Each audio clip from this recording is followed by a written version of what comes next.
Thermodynamics revise किया था? Yes ma'am. किया था, वेरी गुड। आई होप आप लोग रिवाइज कर रहे हो बच्चों। थर्मोडायनामिक्स का चैप्टर बहुत आसान है, बहुत बहुत बहुत आसान है थर्मोडायनामिक्स का चैप्टर।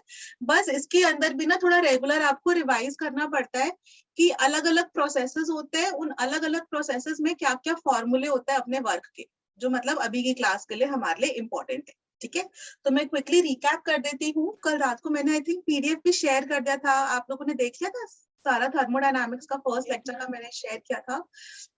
ओके, सो हमने पढ़ा था पिछली क्लास में different different terms, basic terms with respect to thermodynamics. सबसे पहले होता है सिस्टम। सिस्टम क्या होता है? That part of the universe जिसको हम स्टडी कर रहे हैं। अपना केमिस्ट्री के अंदर, थर्मोडायनामिक्स के अंदर हम लोग लेते हैं सिस्टम को कि हमारा एक सिलेंडर है, उसके ऊपर मूवेबल पिस्टन लगा है, और जो पिस्टन लगा होता है ना, उसको अभी के लिए तो हम लोग ये मानकर ही चलेंगे, unless specified in the question, हम मानकर चलते हैं कि वेटलेस फ्रिक्शनलेस पिस्टन है, कि पिस्टन की वजह से हमें कुछ कंसिडर नहीं करना है, तो पिस्टन अपना वेटलेस फ्रिक्शनलेस है, फ्रीली अपना इजिली मूव कर सकता है। ठीक है, system is that part of the universe which is under observation. एक होता है सिस्टम। तो सिस्टम हो गया हमारा ये कि जो अपना सिलेंडर है और इसके अंदर आइडियल गैस भरी हुई है, आइडियल गैस हम बोलते हैं। ठीक है, सिस्टम के अंदर आइडियल गैस भरी हुई है, ये अपना सिस्टम है। इसके बाहर जो कुछ भी है वो सराउंडिंग्स है, और सिस्टम और सराउंडिंग्स को मिलाकर हम कहते हैं यूनिवर्स। ये हमने पढ़ा था। फिर हमने पढ़ा था कि 3 टाइप्स ऑफ सिस्टम होते हैं, ओपन सिस्टम, क्लोज्ड सिस्टम, नहीं ओपन सिस्टम, क्लोज सिस्टम और आइसोलेटेड सिस्टम। ओपन सिस्टम जिससे मास एनर्जी दोनों के दोनों एक्सचेंज हो सकते हैं। क्लोज्ड सिस्टम था जिसके अंदर जो है mass exchange is not possible but energy exchange is possible. ठीक है, और लास्ट में आइसोलेटेड सिस्टम। आइसोलेटेड सिस्टम के अंदर मास एक्सचेंज भी नहीं हो सकता, एनर्जी एक्सचेंज भी नहीं हो सकती। जो ओपन सिस्टम है उसका एग्जांपल है लाइक खुले पतीले में चाय बना रहे हैं हम, ऊपर से चीनी भी डाल सकते हैं, तो मास एक्सचेंज भी हो रहा है, और उसको हाथ लगाऊंगी तो मेरा हाथ भी जलेगा, तो एनर्जी एक्सचेंज भी हो रही है, ओपन सिस्टम। उसके बाद था क्लोज सिस्टम, कि पतीले के ऊपर मैंने प्लेट रख दी तो मास एक्सचेंज नहीं होगा, उससे मैं कुछ निकाल नहीं सकती, उसके अंदर डाल नहीं सकती, लेकिन उसको छूंगी तो अभी भी मेरा हाथ जलेगा। क्लोज सिस्टम है कि एनर्जी एक्सचेंज पॉसिबल है। और लास्ट में आइसोलेटेड सिस्टम। आइसोलेटेड सिस्टम का मतलब है जैसे थर्मस का फ्लास्क, आपने उसके अंदर गर्म दूध रख दिया, तो एकदम गर्म दूध रख दिया, तो वो आइसोलेटेड सिस्टम है, उस पर ढक्कन लगा दो आप, तो ना मास एक्सचेंज हो रहा है ना एनर्जी एक्सचेंज हो रही है। बट ऑफ कोर्स जो आइसोलेटेड सिस्टम होता है वो एप्लीकेबल होता है only for shorter interval of time, small period of time के लिए, not for longer interval of time. छोटे टाइम इंटरवल के लिए आइसोलेटेड सिस्टम इज वैलिड, क्योंकि आपने अगर गर्म दूध भी रखा है थर्मस फ्लास्क में तो वो थोड़ी देर के लिए तो गर्म रहेगा, लेकिन सुबह से शाम तक आप 10 घंटे बाद देखोगे तो वो डेफिनेटली दूध ठंडा हो जाएगा। तो एकदम वो बॉइलिंग हॉट मिल्क वो एकदम उसी टेम्परेचर पर थोड़ी देर के लिए ही मेंटेन रहता है। ये 3 हमने सिस्टम पढ़े थे। उसके बाद हमने पढ़ी थी 2 टाइप्स ऑफ प्रॉपर्टीज होती है, एक इंटेंसिव प्रॉपर्टी, एक एक्सटेंसिव प्रॉपर्टी। एक्सटेंसिव प्रॉपर्टी होती है जो मास और साइज पे डिपेंडेंट होती है, जैसे कि वॉल्यूम। अगर इस कमरे की वॉल्यूम की बात करें, हम इस कमरे को बीच में से काट दे तो वॉल्यूम भी हमारी आधी हो जाएगी, वो एक्सटेंसिव प्रॉपर्टी है। इंटेंसिव प्रॉपर्टी जो मास और साइज के इंडिपेंडेंट होती है। इस कमरे के टेम्परेचर की मैं बात करूं तो अगर इस कमरे को मैं बीच से काट भी दूं तो इधर का टेम्परेचर और दूसरी साइड का टेम्परेचर भी सेम रहेगा, तो वो है अपनी इंटेंसिव प्रॉपर्टी। एक्सटेंसिव इंटेंसिव पढ़ी थी। Extensive properties are additive in nature. Additive in nature मतलब एक्सटेंसिव प्रॉपर्टीज को हम ऐड कर सकते हैं, मास में मास ऐड कर सकते हैं, वॉल्यूम में वॉल्यूम ऐड कर सकते हैं। Intensive properties are not additive in nature. ठीक है, फॉर एग्जाम्पल ऐसे करके समझो कि okay, extensive properties upon extensive, जैसे डेंसिटी हम बात करते हैं, डेंसिटी की हम अगर बात करें तो डेंसिटी होता है मास पर यूनिट वॉल्यूम। सो मास अपनी एक्सटेंसिव प्रॉपर्टी है और वॉल्यूम भी अपनी एक्सटेंसिव प्रॉपर्टी है। रेशियो ऑफ एक्सटेंसिव प्रॉपर्टी, ठीक है, एक्सटेंसिव अपॉन एक्सटेंसिव, ये अपनी इंटेंसिव प्रॉपर्टी बन जाती है, ठीक है। एंड इंटेंसिव प्रॉपर्टीज को आप ऐड नहीं कर सकते हैं। मोलैरिटी, मोलालिटी, ये सारी की सारी इंटेंसिव प्रॉपर्टीज होती है, ठीक है, जिसमें भी स्पेसिफिक या मोलर वर्ड लिखा होता है, वो सारी की सारी इंटेंसिव प्रॉपर्टीज होती है। हमने एक्सटेंसिव इंटेंसिव प्रॉपर्टीज पढ़ी थी। उसके बाद हमने पढ़ा था स्टेट फंक्शंस और पाथ फंक्शन। स्टेट फंक्शन जो कि सिर्फ स्टेट के ऊपर डिपेंड करता है, जैसे pressure, volume, initial state, final state, ऐसे करके डिपेंड करता है। प्रेशर, टेम्परेचर जो है वो अपने स्टेट फंक्शंस है कि वो जो है इनिशियल और फाइनल पे डिपेंड करता है, ऐसा नहीं कि वो किस पाथ के थ्रू गया है। और दूसरा होता है पाथ फंक्शन। पाथ फंक्शन ना किस पाथ के थ्रू गया उसके ऊपर डिपेंड करता है, ठीक है, कि अलग अलग पाथ से जाओगे तो पाथ फंक्शन की वैल्यू अलग अलग होगी। इसके अंदर आपको जो मेन चीज है जो याद रखनी है वो है, हमने पढ़ी थी 3 terms. Internal energy, internal energy बच्चों हमने पढ़ा था, जिसको रिप्रेजेंट करते हैं डेल्टा यू और डेल्टा ई से। This is a state function. और Q यानी कि हीट एंड W यानी कि work, these are path functions। इसका मतलब क्या है कि जो इंटरनल एनर्जी है ये स्टेट फंक्शन है, तो ये इनिशियल और फाइनल पर ही डिपेंड करते हैं।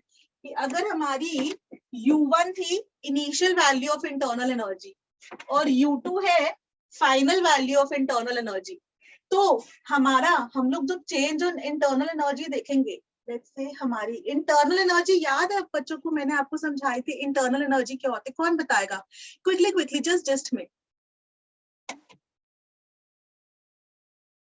कोई तो अनम्यूट करो, बताओ क्विकली क्विकली बच्चों, मैं रिकैप ही करवा रही हूँ एंड देन आई स्टार्ट आगे की क्लास। इंटरनल एनर्जी हम लोग जब भी किसी गैस के लिए बात करते हैं, तो जैसे हमारे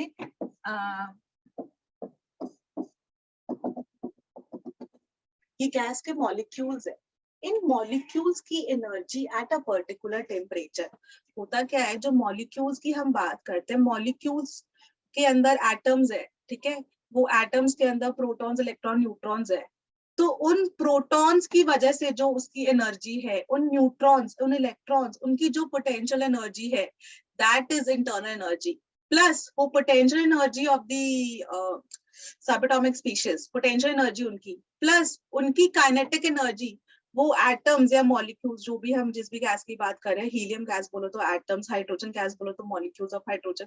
तो जब भी काइनेटिक एनर्जी, वो जब भी ऐसा मोशन में है, रैंडम मोशन में है बच्चों, तो वो जब भी रैंडम मोशन में है, तो वो मॉलिक्यूल्स की जो काइनेटिक एनर्जी है, वो भी that will also add up into internal energy. Kinetic energy भी फर्दर 3 टाइप्स की हो सकती है। ट्रांसलेशनल काइनेटिक एनर्जी की, ऐसा स्ट्रेट लाइन में मैंने समझाया भी था, ट्रांसलेशनल काइनेटिक एनर्जी, ठीक है। वाइब्रेशनल काइनेटिक एनर्जी, ऐसे ऐसे करके वाइब्रेट कर रही है, ठीक है। या फिर रोटेशनल काइनेटिक एनर्जी, रोटेट कर रहे हैं मॉलिक्यूल्स, एटम्स, तो ठीक है। तो ये भी हो गई। तो internal energy is the sum of all the possible atoms की, वो मॉलिक्यूल्स की bond energy, that is also. तो जब भी हम इंटरनल एनर्जी की किसी गैस मॉलिक्यूल्स की बात करते हैं ना, तो हम बोलते हैं it is sum of the all the energies, molecules की potential energy, kinetic energy, bond energy, everything, ठीक है, इलेक्ट्रिकल एनर्जी, न्यूक्लियर एनर्जी, सब कुछ का सम मिलाकर इज इंटरनल एनर्जी, ठीक है। अब प्रॉब्लम ये होती है इंटरनल एनर्जी के अंदर कि हम कभी भी किसी भी गैस की ना इंटरनल एनर्जी की वैल्यू कैलकुलेट नहीं कर सकते हैं। सो वो प्रॉब्लम का बहुत ही सिंपल सा सॉल्यूशन हम लोग को रियलाइज हुआ, विच इज कि हमको absolute value of internal energy की जरूरत भी नहीं है, कि हमको U1 या U निकालने की जरूरत भी नहीं है। What is important is delta U। Delta U is change in internal energy. और आप लोग जब भी प्रीवियस ईयर के क्वेश्चंस वगैरह सॉल्व करोगे तो कई जगह इंटरनल एनर्जी को यू की जगह ई से भी लिखा होता है। ठीक है, एनसीईआरटी में यू लिखा है, ई भी लिखा हो सकता है। ठीक है, तो आपको कंफ्यूज नहीं होना है, यू या ई दोनों ही सिंबल रिप्रेजेंट करेंगे इंटरनल एनर्जी। तो this delta U is equal to U2 minus U1। और ये इंटरनल एनर्जी डिपेंड करती है केवल टेम्परेचर पर। टेम्परेचर ज्यादा तो मॉलिक्यूल्स को एनर्जी मिल रही है, तो मॉलिक्यूल्स की सारी एनर्जी बढ़ जाएंगी, तो इंटरनल एनर्जी ज्यादा। टेम्परेचर कम तो इंटरनल एनर्जी कम। ठीक है, मॉलिक्यूल्स की एनर्जी कम, that is our internal energy.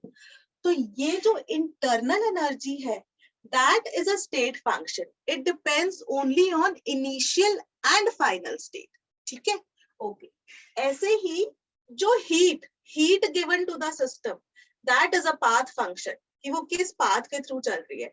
W is work done on the system या by the system, तो work is a path function। ठीक है, तो ये हमको याद रखना है, स्टेट फंक्शन, ये पाथ फंक्शन। और इस वाले को तो हम थोड़ी देर में डायरेक्टली प्रूव भी कर लेंगे कि why work is a path function, why it does not depend just on initial and final state, क्यों ये पाथ के ऊपर डिपेंड करता है। और जब भी ये वाला प्रूव कर लेंगे कि ये वाला पाथ फंक्शन है, तो उसके बाद हम ये वाला भी प्रूव कर पाएंगे कि हीट भी पाथ फंक्शन होता है। लास्ट क्लास में हमने ये पढ़ा था, heat transfer, work done. Okay, अब हम पढ़ते हैं फर्स्ट लॉ ऑफ थर्मोडायनामिक्स। ठीक है, आगे बढ़ूं, किसी को कुछ पूछना है बच्चों? No ma'am. ठीक है, चल हम लोग पढ़ते हैं first law of thermodynamics. First law of thermodynamics बहुत ही आसान है, आप लोगों को ऑलरेडी आता है। फर्स्ट लॉ ऑफ, आप लोगों को ऑलरेडी आता है फर्स्ट लॉ ऑफ थर्मोडायनामिक्स, जो सिंपली ये कहता है energy can neither be created nor be destroyed, it can be only converted from one form to another form. ठीक है, energy can neither be created, ना हम बना सकते हैं ना हम डिस्ट्रॉय कर सकते हैं, it can be only converted from one form to another form. That is अपना एनर्जी कंजर्वेशन का law, which is first law of thermodynamics। ये प्लीज लिख लो अपने आप से कॉपी में। ठीक है, ऐसा क्यों? क्योंकि फॉर एग्जाम्पल हम जब भी स्विच ऑन करते हैं पंखे का, तो स्विच ऑन किया तो इलेक्ट्रिकल एनर्जी आ रही है, वो इलेक्ट्रिकल एनर्जी जब भी पंखा घूमता है तो उसकी काइनेटिक एनर्जी में कन्वर्ट हो गई। So energy, electrical energy kinetic energy में कन्वर्ट हो रही है, as simple as that। ठीक है, वो वेस्ट नहीं हो सकती, वो हम डिस्ट्रॉय नहीं कर सकते। ठीक है, ये सिंपल सा एग्जांपल। ठीक है, तो that is our energy conservation law. ठीक है, अब ये एज पर दिस लॉ हमने बोला, लेट्स से अब इस लॉ को समझते हैं कि इसको हम लोग अपने सिस्टम पे कैसे अप्लाई करेंगे। थर्मोडायनामिक्स सिंपली आइडियल गैसेस के लिए बात कर रहे हैं। हमारा जो सिस्टम है, सिलेंडर, उसके अंदर आइडियल गैस, उसके ऊपर पिस्टन, उसके ऊपर अप्लाई करेंगे। सो लेट्स से हमारी कोई आइडियल गैस है। ठीक है, उस आइडियल गैस जो है उसकी करंटली इंटरनल एनर्जी है U1। ठीक है, हमें उसको, हमने मान लिया कि at a particular temperature right now उसकी इंटरनल एनर्जी है U1। ठीक है, अब आपने क्या किया, उसको थोड़ी सी हीट दी, आपने अपनी गैस को हीट दी। कैसे भी दिया आपने, उसका टेम्परेचर इंक्रीज कर रहे हो, उसके नीचे बर्नर चला दिया, उसको कैसे भी आप हीट कर रहे हो, तो आपने हीट दी। हीट का सिंबल होता है Q, तो आपने उसके ऊपर हीट दी उसको, तो आपने उसकी इंटरनल एनर्जी में आप ये ऐड कर दोगे। उसके बाद प्लस आपने उसके ऊपर ना कोई वर्क किया। अब कैसे भी आप वर्क कर लो, इलेक्ट्रिकल वर्क कर लो, कुछ मैकेनिकल वर्क कर लो, मैकेनिकल वर्क कर लो, जैसे कि एग्जांपल वो उसके ऊपर कुछ पैडल व्हील रोटेट कर दिया, कुछ कर दिया कि मैकेनिकल वर्क हो रहा है। सो ये करने के बाद अब गैस की एनर्जी बढ़ गई और उसकी एनर्जी हो गई U2, final value of internal energy. तो U की टर्म्स को इकट्ठे ले आते हैं, तो हम यहाँ लिख देते हैं Q plus W is equal to U2 minus U1 और U2 माइनस U1 को लिख सकते हैं डेल्टा U। तो delta U is equal to Q plus W। Delta U is equal to Q plus W। Understand, ये change in internal energy is equal to Q, heat plus work done on the system. Now, यहां से बच्चों देखना, this change in internal energy, थोड़ी देर पहले ही मैंने कहा था that this is a state function. Okay, now this Q is a path function और W is a path function. ठीक है, तो इन दोनों पाथ फंक्शन है, बट इन दोनों का sum comes out to be state function. Alright, इसको अभी आई विल बी प्रूविंग थोड़ी देर में ये पाथ फंक्शन क्यों है, और पाथ फंक्शन में पाथ फंक्शन जब भी ऐड करेंगे तो अपना स्टेट फंक्शन बन जाता है। ठीक है, please note this down, delta U is equal to Q plus W। और उसके बाद हम लोग बात करते हैं कुछ साइन कन्वेंशंस की। ठीक है, please note this down.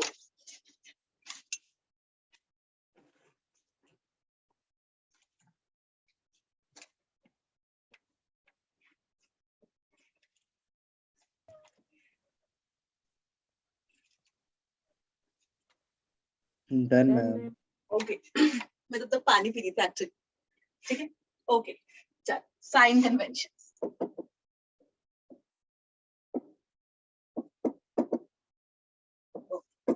Sign conventions ये आपको याद रखने हैं। सबसे पहले heat given to the system, heat given to the system, ठीक है, इज टेकन एज पॉजिटिव। आप सिस्टम को हीट दे रहे हो तो it is taken as positive. अगर आप सिस्टम को हीट दे रहे हो तो कौन हीट दे रहा होगा? सराउंडिंग्स दे रही होंगी हीट सिस्टम को। तो आपको क्वेश्चन में ना बच्चों ये भी लिखा हो सकता है heat given to the system, या फिर ये भी लिखा हो सकता है और heat given by the surroundings. ठीक है, heat given to the system. ठीक है, सिस्टम को मिल रहा है, हमको मेन सिस्टम से ही लेना देना है, बट ये मैंने इसलिए लिख दिया दूसरी वाली लाइन की कई बार ना क्वेश्चन में ऐसा सराउंडिंग्स के टर्म्स में लिख रखा हो सकता है, तो आप कंफ्यूज ना हो। Heat given to the system, system को हीट मिली तो वो पॉजिटिव, और कौन देगा हीट? सराउंडिंग्स देगा, तो heat given by the surroundings. ठीक है, पहला कन्वेंशन। तो यहाँ पर जो हम लोग हीट से भी बोलते हैं तो हीट के लिए होता है Q, तो Q को अपने को पॉजिटिव लेना है। दूसरा वाला heat given to the system, या फिर अभी तो कहते हैं heat given by the system, system ने हीट दी, तो नेगेटिव। और हीट अगर गिवन बाय द सिस्टम है तो उसके लिए ये भी लिखा हो सकता है heat absorbed by the surroundings. जो सिस्टम हीट देगा वो सराउंडिंग्स एब्सॉर्ब करेंगी, तो heat given to the system is positive, heat given by the system, system ने हीट दी, सिस्टम से हीट निकली तो नेगेटिव, तो इसको हम heat absorbed by the surroundings भी लिख सकते हैं। डन, ये था पहला। तो क्यू के लिए जब हम बोल रहे हैं तो यहाँ पर प्लस क्यू और इधर माइनस क्यू। ठीक है, इसके ऊपर क्वेश्चन सॉल्व करने के लिए आएगा। मैं आगे बढ़ रही हूँ बच्चों, आई होप सबने लिख लिया है। Yes, ma'am. Yes, ma'am. Next, work, work को W से रिप्रेजेंट करते हैं। Work done by the system, अगर सिस्टम ने वर्क किया तो नेगेटिव। ठीक है, और work done on the system is equal to positive. ठीक है। अच्छा, work done by the system, system ने वर्क किया। एक बात बताओ, टेक्निकली ऐसे सोचो, सिस्टम में हमारा सिलेंडर है, सिलेंडर के अंदर जो गैस है, ठीक है। सो अगर वो वर्क कर रहा है, हम सिस्टम किसको मानते हैं? वो ये क्लियर हो गया हो, ये पूरा का पूरा सिस्टम है ना, पिस्टन और उसके अंदर आइडियल गैस, ये पूरा का पूरा पिस्टन और जो आइडियल गैस वो अपना सिस्टम है। अगर ये सिस्टम वर्क कर रहा है, क्या मतलब है इसका? गैस वर्क कर रही है। गैस वर्क करने का क्या मतलब है? गैस पिस्टन को ऊपर की तरफ पुश करेगी। अगर गैस पिस्टन को ऊपर की तरफ पुश करेगी तो एक तरह से आई कैन से कि एक्सपेंशन हो रही है, करेक्ट? Yes, ma'am. ठीक है। Yes, ma'am. So work done by the system, ठीक है, is negative. Work done by the system तो मतलब सिस्टम, जैसे कि गैस एक्सपैंड हो रही है, और इसके अंदर हम लोग ये भी लिख सकते हैं, work done by the system या work done on the surroundings.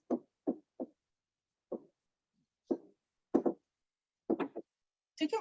और इधर work done on the system, अगर हम सिस्टम पे वर्क कर रहे हैं, टेक्निकली तो गैस को कंप्रेस कर रहे होंगे ना शायद, या तो कंप्रेस ऐसे कर रहे हैं, कुछ और तरीके के वर्क कर रहे हैं, ठीक है। तो work done on the system, या फिर इसको लिख सकते हैं work done by the surroundings. तो डिपेंडिंग अपॉन आपको क्वेश्चन कैसे दिया है, आप लोग आंसर निकाल सकते हो। ये ऐसा यूनिट्स होती है, मतलब उन्होंने जो है कन्वेंशंस दे रखी हैं बच्चों। अब इसके ऊपर मैं क्वेश्चन लिख रही हूँ। Clear everyone? सबको समझ में आ गया? Yes, ma'am. चलो क्वेश्चन करते हैं इसके ऊपर। इतने ही इजी क्वेश्चंस आते हैं बच्चों, बहुत इजी आते हैं इस पे question. So our first question is question 1. Calculate change in internal energy when a system absorbs 15 kilojoules of energy. Ma'am थोड़ा पिछला पेज दिखा दीजिए। पिछला पेज दिखाऊं? Yes ma'am. अच्छा,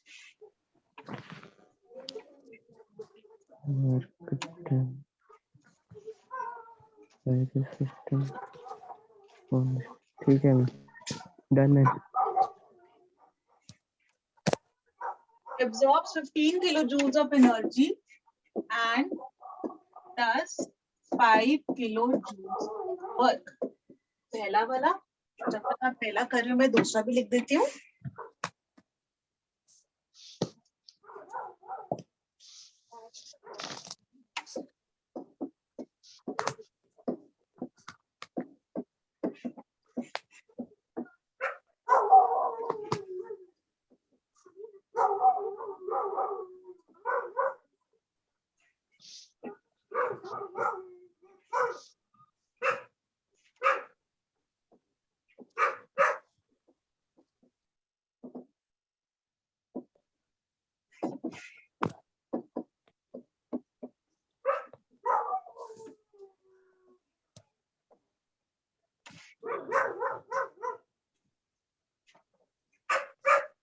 दोनों ही केसेस में इंजन इंटरनल एनर्जी फाइंड आउट करना है।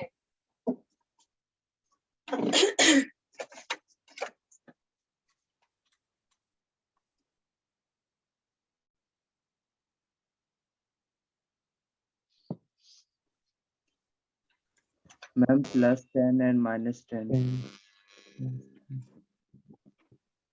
Very good. Okay, let's try. किसका निकला ये answer +10 -10? Ma'am Aniket. Aniket, very good, very good. Okay, so a system absorbs delta U is equal to Q plus W, और सिस्टम एब्सॉर्ब कर रहा है 15 किलोजूल्स ऑफ एनर्जी। 15 उसने एब्सॉर्ब करी, कुछ भी सिस्टम को मिली, तो ये 15 positive plus and does 5 kilojoules of work, system ने वर्क किया, तो ये -5। प्लस 10 और आगे किलो जूल्स। आया समझ में ये वाली चीज सबको? कुछ भी सिस्टम को मिल रहा है, सिस्टम को heat given to the system is positive, work done on the system is positive, work done by the system is negative, heat given out by the system is negative. ठीक है, system को मिल रहा है तो positive, system से निकल रहा है तो नेगेटिव। सिस्टम एब्जॉर्ब कर रहा है 15 तो positive. does 5 kilo joules of work, यानी सिस्टम ने 5 वर्क किया तो सिस्टम से निकल गया तो -1, इसलिए प्लस 10। नेक्स्ट, अब यहां पर करते हैं 5 kilo joules of work is done on the system, तो सिस्टम पर किया तो इसलिए +5, और 15 kilo joules of heat given out by the system, system से निकली तो -15, -15 + 5 -10 जूल्स। देखो बच्चों, ये किसी को कोई डाउट है? कोई चीज रिपीट करूं? No ma'am. ठीक है, आगे बढ़े हम फिर? Yes ma'am. अब फिर आगे बढ़ते हैं बच्चों। हमारे पास डिफरेंट टाइप्स ऑफ प्रोसेसेस होते हैं। ये पिछली क्लास में भी हमने थोड़ा सा ब्रीफ में डिस्कस किया था, आज थोड़ा सा और डिस्कस करते हैं। Different types of processes, different types of processes. Number 1, सबसे पहला अपना है आइसोबैरिक प्रोसेस। और आइसोबैरिक में क्या होता है? क्या चीज कांस्टेंट होती है बच्चों? टेम्परेचर, प्रेशर कांस्टेंट होता है ना? तो आइसोबैरिक में ये चीज अभी याद करना शुरू कर देना, हाँ, धीरे धीरे करके। आई थिंक वैसे आप सब लोग को याद भी होगा, प्रेशर कांस्टेंट होता है। तो अगर आइसोबैरिक प्रोसेस के लिए मैं प्रेशर वॉल्यूम कर्व बनाऊं,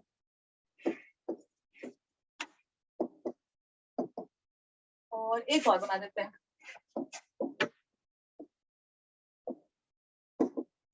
graph 1, graph 2, graph 3। Pressure volume curve कैसा होगा कांस्टेंट प्रेशर के आइसोबैरिक प्रोसेस के लिए?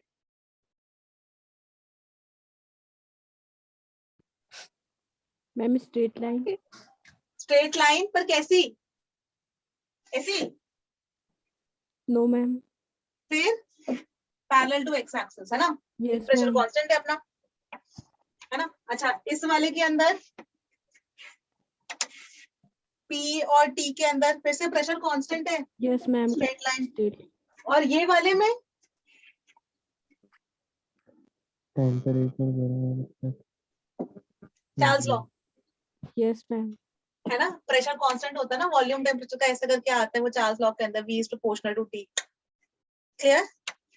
सो ये था अपना आइसोबैरिक प्रोसेस। बच्चों ऐसे ही चलते हैं। आइसोबैरिक में प्रेशर कांस्टेंट, इसको याद कैसे करोगे? बार प्रेशर की यूनिट होते हैं ना, तो आइसोबैरिक।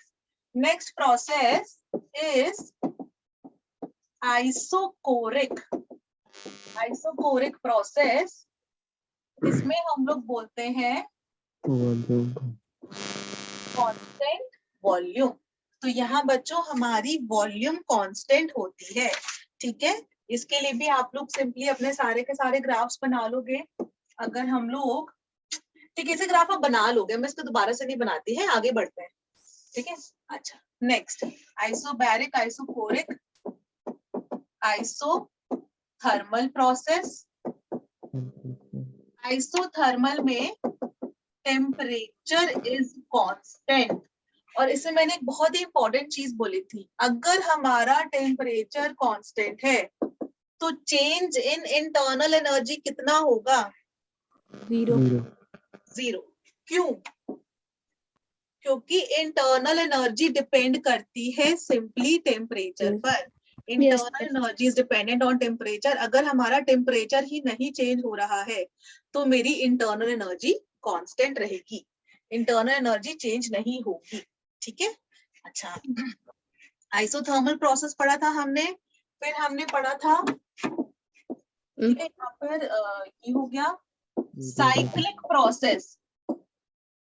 साइक्लिक प्रोसेस के अंदर हम लोग क्या बोलते हैं? अ लूप इज फॉर्म्ड,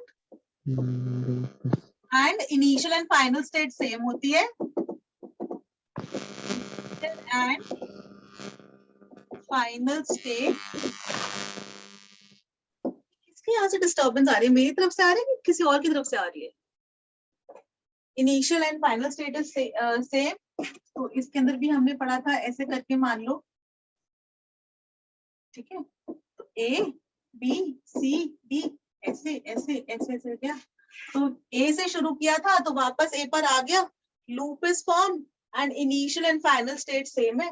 ये प्रेशर वॉल्यूम वो बना लो कि यहाँ पर P1 V1 है, P2 V2, P3 V3, P4 V4, वापस P1 V1 पे आ गए। तो ऐसा करके लूप इज फॉर्म्ड एक साइक्लिक प्रोसेस के अंदर। और अब इसके अंदर बच्चों साइक्लिक प्रोसेस के अंदर स्पेसिफिकली आपको ध्यान देना है, अगर आपको साइक्लिक प्रोसेस लिखा है तो हमारा delta U is equal to 0।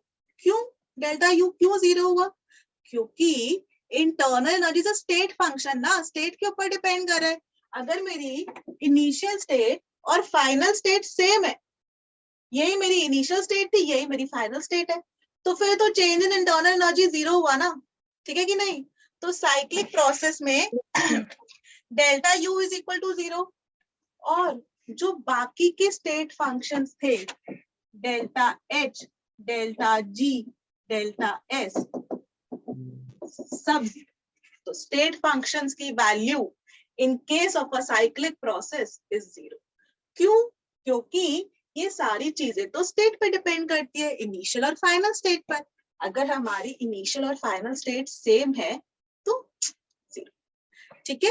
क्यों? जो भी हमारे स्टेट फंक्शंस होंगे उन सब के लिए हमारे साइक्लिक प्रोसेस होगा, तो उसके लिए स्टेट फंक्शंस की वैल्यू इज 0।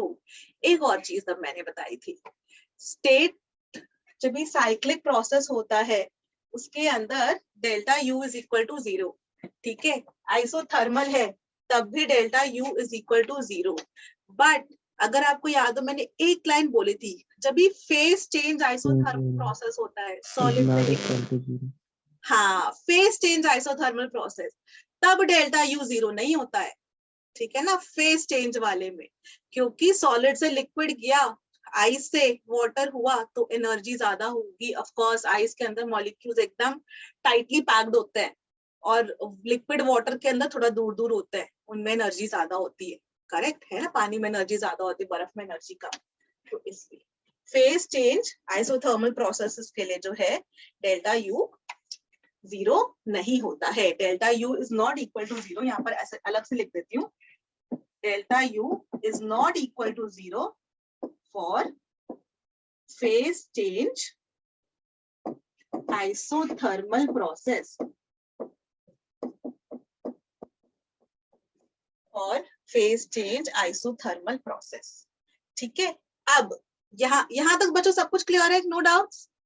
यस है ना। चलो अब यहाँ से यस दो चीजें हमको और समझनी है, रिवर्सिबल एंड इरिवर्सिबल प्रोसेस, ठीक है। रिवर्सिबल एंड इरिवर्सिबल प्रोसेस सबसे पहले समझते हैं। इरिवर्सिबल प्रोसेस, इरिवर्सिबल प्रोसेस दो तरह के प्रोसेस होते हैं, एक रिवर्सिबल एक इरिवर्सिबल। इरिवर्सिबल वाला समझाती हूँ, ठीक है। अब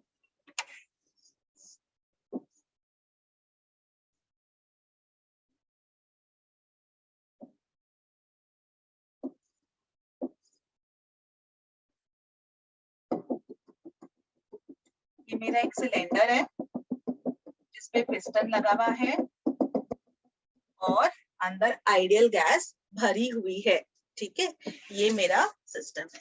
अब इसमें मैंने क्या किया बच्चों, ठीक है, इसमें मैंने क्या किया, अभी ना ये सिस्टम अपना इक्विलिब्रियम में है। जब हम बोले कि ये इक्विलिब्रियम में है तो उसका मतलब ये है कि प्रेशर ड्यू टू गैस, जो गैस का प्रेशर है वो ऐसे करके होगा, प्रेशर ड्यू टू गैस वो पिस्टन को ऊपर की तरफ पुश करेगी, करेक्ट है ना। और Yes, ऐसा प्रेशर एक्सटर्नल, एक्सटर्नल प्रेशर जैसे कि समझ लो कि एटमॉस्फेरिक प्रेशर, वो उसको नीचे की तरफ दबाने की कोशिश करेगा। लगता है ना एटमॉस्फेरिक प्रेशर से हम लोग हैं अभी मेरे सर के ऊपर, यहाँ पर जितनी भी एयर है वो एयर हमारे को अभी ऐसा करके नीचे की तरफ पुश कर रही है। ऐसे स्कूल के अंदर पढ़ाते भी है ज्योग्राफी बायो में कि अगर एटमॉस्फेयर का लेयर जो भी होता है एटमॉस्फेयर ना हो तो क्या होगा। ठीक है, हमारे ऊपर जो प्रेशर लग रहा है तो नहीं लगेगा, वो सारी चीजें याद है, थोड़ी बहुत भूल गए। मैम से पूछ लेना, बायो वाली मैम से, ठीक है, वो ज्यादा अच्छा एक्सप्लेन कर पाएंगी। बट खैर, ओके, सो गैस का प्रेशर ऊपर की तरफ लग रहा है और एक्सटर्नल प्रेशर नीचे की तरफ लग रहा है।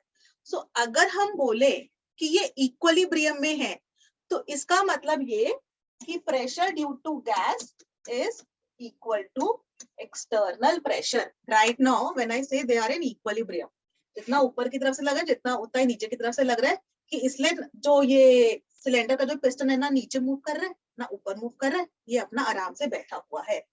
अब मैंने क्या किया, एक बड़ा सा पत्थर ब्रिक लेकर आई, ईंट लेकर आई, और मैंने सडनली वो इतनी भारी भरकम ईंट लाकर इसके ऊपर रख दी। जैसी मैंने इतनी बड़ी ईंट उसके ऊपर रख दी, ये एकदम से नीचे आएगा।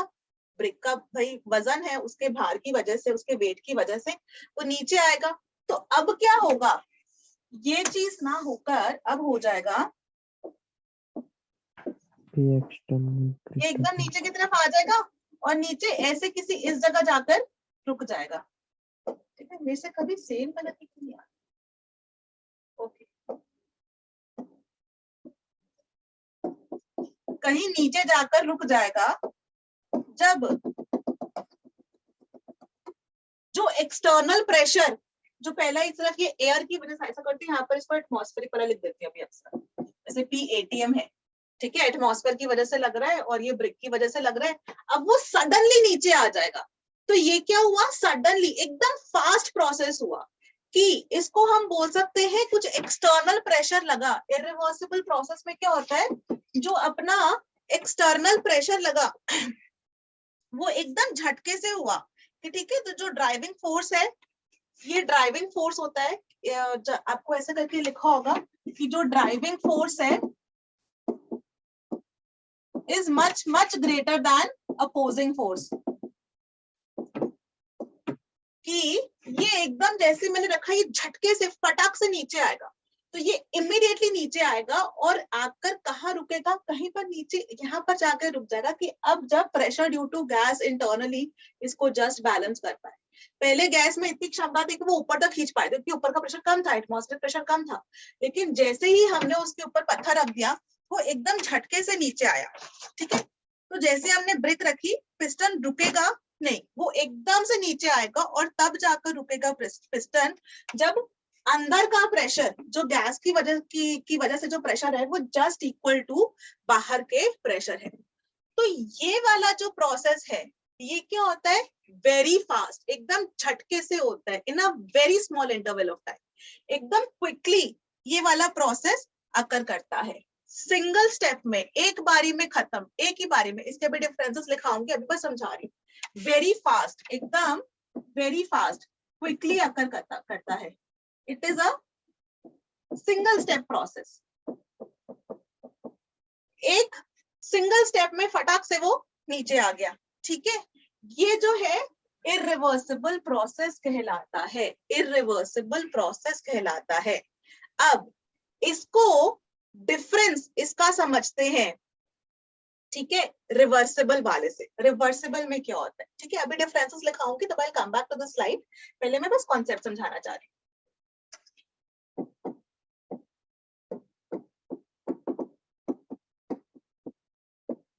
रिवर्सिबल प्रोसेस, पुराने ही वाले की जगह जब हमने, तब ऐसे करके था, हमारी गैस है, ये पिस्टन है, और अभी हमने कहा था pressure due to gas is equal to external pressure की वजह से गैस ऐसे करके लगा रही है, एक्सटर्नल नीचे की तरफ से लगा रहा है। अब हमने क्या किया ना, ईंट नहीं रखी, पत्थर नहीं रखा, अभी मैंने क्या किया, सैंड होती है ना, मिट्टी, सैंड, रेत, ठीक है, तो रेत के जो है ना 2-4 दाने रख दिए, तो वो 2-4 दाने की वजह से थोड़ा सा नीचे आया है कि नहीं, बस थोड़ा सा प्रेशर लगाया, थोड़ा सा, वो थोड़ा सा नीचे आया, ठीक है। फिर वो थोड़ा सा नीचे आके तब जाके रुक जाएगा। अभी जो एक्सटर्नल प्रेशर है वो पिस्टन का जो ऊपर जो एटीएम जो एयर की वजह से लग रहा है, प्लस ये वाला हो गया रेत की वजह से, तो थोड़ा सा नीचे आएगा, पर थोड़ा इतना सा नीचे आके रुक जाएगा। फिर मैंने क्या किया, 2-4 दाने और रख दिए, फिर वो थोड़ा सा और नीचे आएगा, ठीक है, फिर आके रुक जाएगा, इक्विलिब्रियम में आ जाएगा। फिर मैंने 4 दाने और रख दिए। धीरे धीरे करके, मतलब ऐसा कह सकते हैं कि धीरे धीरे धीरे धीरे धीरे धीरे धीरे करके वो तब आकर यहाँ पर आके, जब तक मैं खत्म करती हूँ वो, तो मैंने बहुत सारे दाने रख दिए रेत के, बहुत सारे सैंड के पार्टिकल्स रख दिए, तब वो जाकर रुक जाएगा। This is a reversible process. Reversible क्या होता है, धीरे धीरे धीरे धीरे धीरे, वेरी स्लो,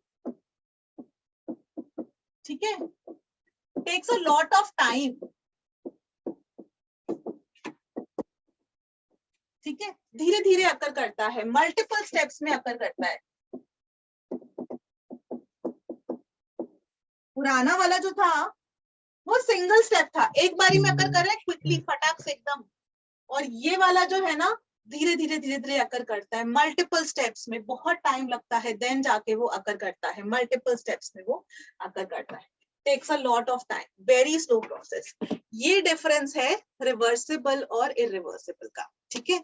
अब मैं इसकी टेबल बना के डिफरेंसेस लिख रही हूँ, बट हम लोग को ना जो कैलकुलेशन करनी है, जो हमारा इक्वेशन हमने फर्स्ट लॉ ऑफ थर्मोडायनामिक्स की देखी कि इंटरनल एनर्जी कितना चेंज होगी, वो डिपेंड करेगा हमने सिस्टम को कितनी हीट दी है प्लस कितना अमाउंट ऑफ वर्क हमने उसके ऊपर किया है, that is equal to change in internal energy. अब उसकी कैलकुलेशन के लिए ना कभी आपको दे देंगे रिवर्सिबल प्रोसेस है, कभी बोल देंगे इरिवर्सिबल प्रोसेस है, तो आपको उसका मीनिंग समझ में आना चाहिए कि जब कभी भी आपको बोले कि इधर, जब कभी भी आपको बोले कि कांस्टेंट एक्सटर्नल प्रेशर, इसमें क्या होगा, कांस्टेंट एक्सटर्नल प्रेशर लिखा हुआ, कि कांस्टेंट एक्सटर्नल प्रेशर, तो आप लगाओगे इरिवर्सिबल वाला। और हम लोग ना कैलकुलेशंस करेंगे आज की क्लास में कि वर्क की कैलकुलेशन करेंगे इन केस ऑफ इरिवर्सिबल प्रोसेस, ऐसे ही वर्क की कैलकुलेशन करेंगे इन केस ऑफ रिवर्सिबल प्रोसेस, ठीक है। ऐसे ही फिर वर्क की कैलकुलेशन करेंगे reversible, isothermal, irreversible, isothermal process, ठीक है। ऐसे ऐसे करके हम लोग कैलकुलेशंस करेंगे, इसलिए वाली चीज समझा रही हूँ। तो आपको क्वेश्चन के अंदर ध्यान से पढ़ना है कि कौन सा प्रोसेस है, रिवर्सिबल की इरिवर्सिबल। जहां कहीं भी आइसोथर्मल प्रोसेस दिखे, आग बंद करके लगा दो डेल्टा यू इक्वल टू 0, क्योंकि ये हमको याद करना है, छोटी छोटी चीजें जो आपको याद करनी है। Delta U equal to 0 in case of isothermal process, directly खत्म। अभी आइसोथर्मल रिवर्सिबल है, आइसोथर्मल इरिवर्सिबल है, से मुझे कोई लेना देना नहीं है कि डेल्टा यू की वैल्यू तो 0 ही होगी उधर, ठीक है ना। ऐसे ही इरिवर्सिबल डायरेक्टली क्वेश्चन में लिखा होगा, या तो इरिवर्सिबल लिखा होगा या फिर कांस्टेंट एक्सटर्नल प्रेशर, तो आप इरिवर्सिबल वालों का फॉर्मूला लगाओगे। अगर आपको लिखा होगा ये रिवर्सिबल के लिए, वो क्वेश्चन में डायरेक्टली ही लिख देते हैं कि रिवर्सिबल प्रोसेस है, ठीक है, तो आप लगाओगे ये वाला। इसके अब मैं डिफरेंसेस लिख देती हूँ स्कूल के हिसाब से नोट्स कंप्लीट करने के लिए। मैं नेक्स्ट स्लाइड पे आ जाऊँ, किसको कुछ पूछना है बच्चों? No ma'am. ओके, सो मैं डिफरेंसेस लिख देती हूँ।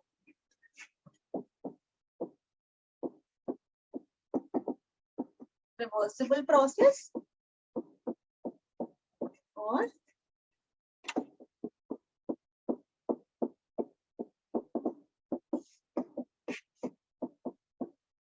Irreversible process.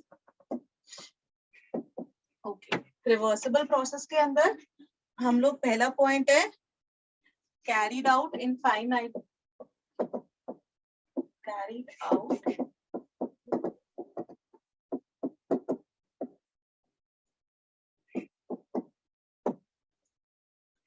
बहुत ही स्लोली होती है। Yes ma'am. और यहाँ पर हम लोग स्लोली की जगह बोल सकते हैं रैपिडली, मतलब फटाफट से होती है।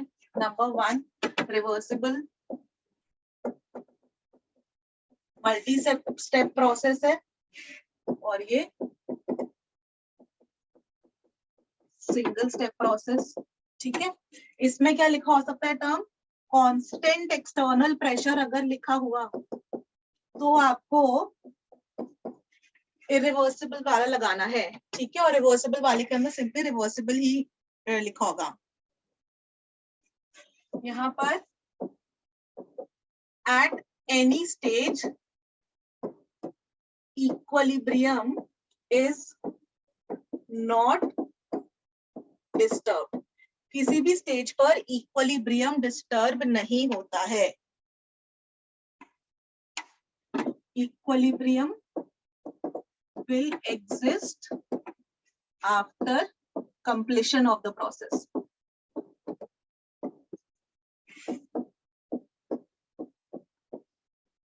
Equilibrium आएगा but only after completion of the process.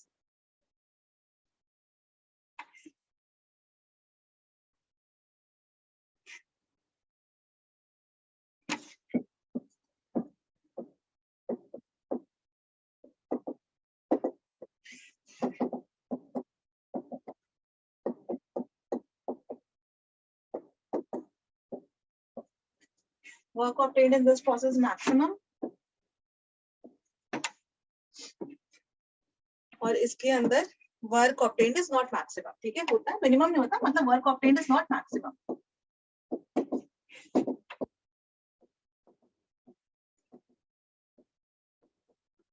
ठीक है। रिवर्सिबल वाला ना इमेजिनरी है, ये रियल उसमें एग्जिस्ट नहीं कर सकता, कितना धीरे धीरे करके आप लेकर आओ। जो इरिवर्सिबल वाला है ना वो रियलिस्टिक है, वो एक्चुअली अकर करता है इन नेचर, ठीक है। तो मेन तो हमारे इरिवर्सिबल ही, वो जो रियलिस्टिक एक्चुअल वाला है ये आइडियल कॉन्सेप्ट है कि हमें इट इज नॉट पॉसिबल, ये इमेजिनरी कॉन्सेप्ट है, लेकिन इसके ऊपर भी क्वेश्चन आते हैं तो इसको अब हम समझेंगे, ठीक है। अब रिवर्सिबल इरिवर्सिबल हम लोग को समझ में आ गया। अब हम लोग निकालते हैं वर्क का फॉर्मूला। एवरीवन सबने लिख लिया बच्चों?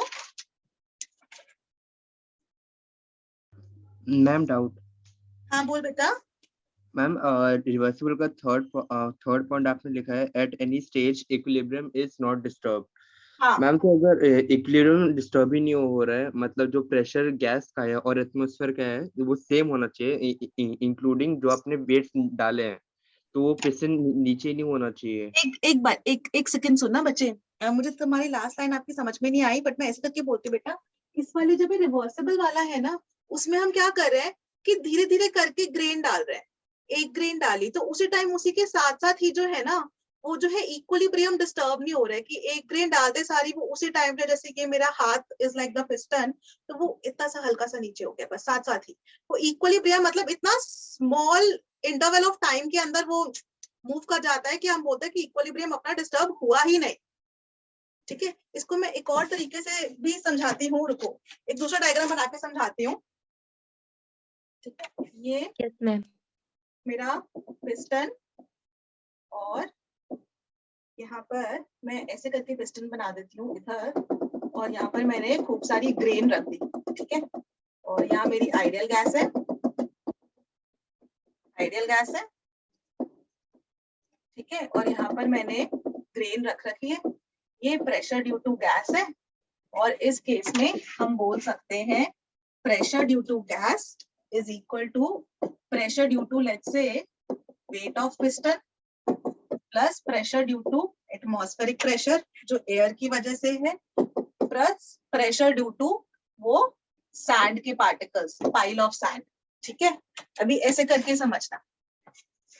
अभी जो मैंने समझाया था उसका एग्जैक्ट उल्टा वाला प्रोसेस कर रही हूँ कि इसमें भी वो मैं कंप्रेशन के लिए बता रही थी कि नीचे जा रहा है, यहाँ पर एक्सपेंशन के लिए बता रही हूँ गैस के लिए, ठीक है। अभी लेट्स से यहाँ पर अभी बिल्कुल ऐसा उसको छेड़ नहीं रहे हम, ये अपना सिस्टम इक्विलिब्रियम पर है।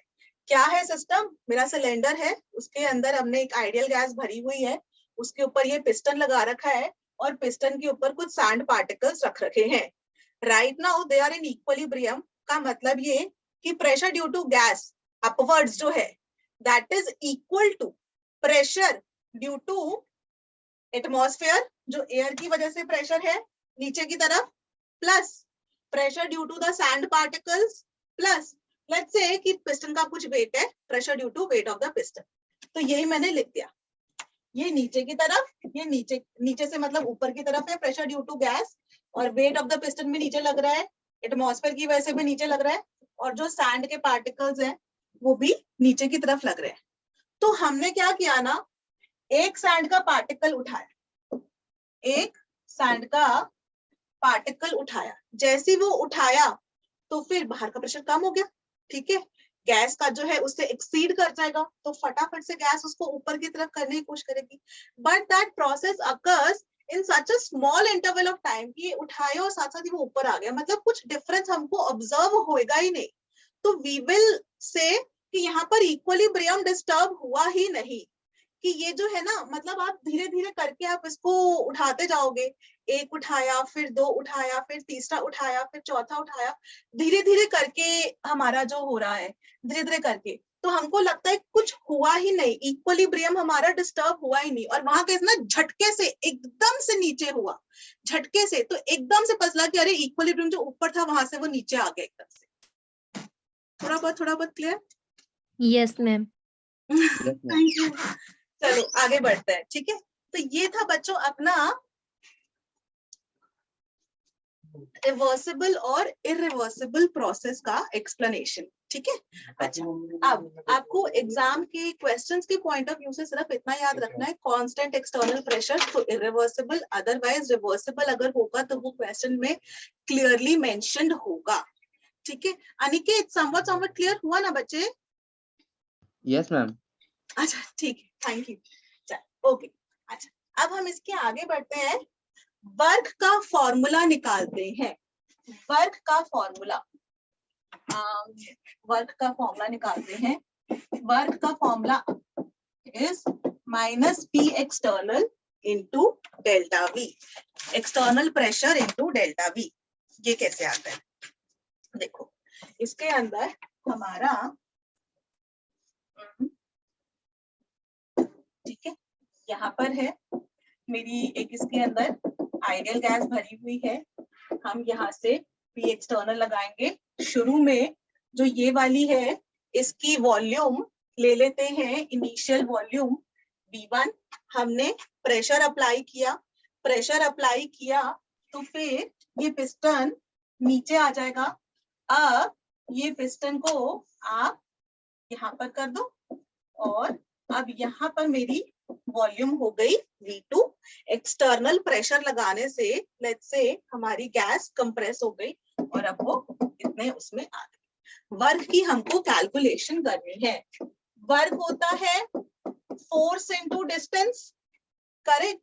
तो Yes. और फोर्स को हम क्या लिखते हैं, force per unit area is pressure, तो फोर्स हो गया pressure into area, pressure into area, और D is this delta X, distance उसने जितना मूव किया, इनटू डेल्टा एक्स, तो P into A into delta X, this is equal to pressure into delta volume. और minus sign हम लोग इसलिए लगाते हैं, अलग अलग बुक्स में अलग अलग रीजन दे रखा होता है। एक रीजन जो दे रखा होता है वो ये कि इसके अंदर बोलते हैं एफ डी कॉस थीटा, है ना, जो फिजिक्स के अंदर तुम लोगों ने पढ़ा होगा, तुम लोग को मुझसे ज्यादा फिजिक्स आती है ना, एफ डी कॉस थीटा, वो फोर्स नीचे की तरफ लग रहा है, और एक सेकेंड, ये गैस ऊपर की तरफ लगा रही है, जो एक अगेंस्ट द ग्रेविटी हुआ, और एक तुम लोग समझे या दूसरा वाला बता देती हूँ मैं, अपना सिंपल केमिस्ट्री बताती हूँ, फिजिक्स वाला एंगल 0 है तो cos 0 1 हो cos जाएगा, 180 माइनस 1, एक इधर की तरफ लग रहा है और गैस ऊपर की तरफ लगा रही है, ये यस मैम, यस मैम, है ना, F D cos 180 minus 1। Physics वाले सर से मैंने पूछा था इसका एक्सप्लेनेशन, वो लोग थर्मो, क्योंकि फिजिक्स में ही पढ़ाते हैं ना, तो फिजिक्स में कौन सी क्लास से पढ़ाते हैं, 11th में पढ़ाते हैं 12th में? नहीं 11th में ही होता है, 11th में ही होता है। अच्छा, तो एक तो इसका एक्सप्लेनेशन ये होता है, और दूसरा अपना केमिस्ट्री के हिसाब से सिंपल सा फंडा है, उन्होंने बोला ऐसा यूनिट ने IUPAC ने बोल दिया minus P external delta we, ठीक है, और उसका रीजन बहुत ही आसान है, क्यों? क्योंकि W is equal to minus P delta V हम बोलते हैं अगर नंबर 1 एक्सपेंशन है। एक्सपेंशन का मतलब क्या होगा कि गैस एक्सपैंड कर रही है, गैस अगर एक्सपैंड कर रही है तो delta we will be positive. Delta we क्या होता है? Final Yes. Minus initial.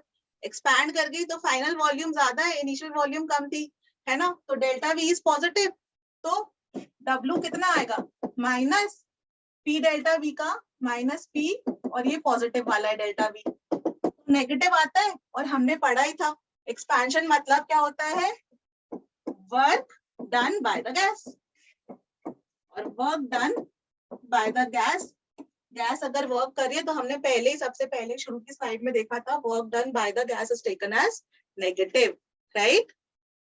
फिर से रिपीट कर रही हूँ, ये अपना फॉर्मूला सिंपल सा कैसे आया? हमने साइन कन्वेंशंस पढ़ी थी, वर्क की, work done by the gas या by the system is negative, ये हम लोग पढ़े थे पहले से ही, ये चीज वहीं पर ही पढ़ ली थी हमने। यही वाली चीज work done by the gas हमने यहाँ पर अप्लाई कर दी। अगर गैस एक्सपैंड कर रही है, गैस एक्सपैंड कर रही है, गैस ऊपर की तरफ गई, तो चेंज इन वॉल्यूम पॉजिटिव हो गया ना, डेल्टा वी कितना होता है? V final minus V initial. पहले उसकी वॉल्यूम इतनी थी, एक्सपैंड करने के बाद उसकी वॉल्यूम ऊपर हो गई, ये अपनी V1 है, ये वाली अपनी V2 है, या फिर V इनिशियल और ये V फाइनल। तो V फाइनल क्लियरली ज्यादा है जब भी गैस एक्सपैंड कर रही है, तो V final minus V initial is positive, और फिर work is equal to minus P delta V, delta V positive है तो वर्क नेगेटिव आया, एंड ऑफ कोर्स एक्सपेंशन मतलब work done by the gas is taken as positive.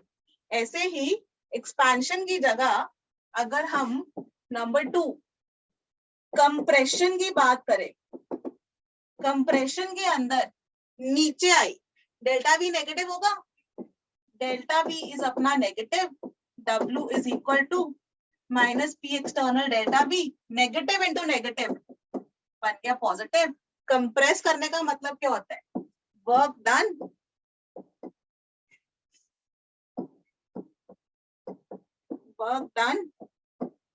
On the system, और system पर अगर हम वर्क कर रहे हैं तो वो पॉजिटिव ही आना चाहिए था। ठीक है, क्लियर बच्चों? Work done by the gas और work done on the gas, simply इतनी सी कहानी थी। चलो अब आगे बढ़ते हैं।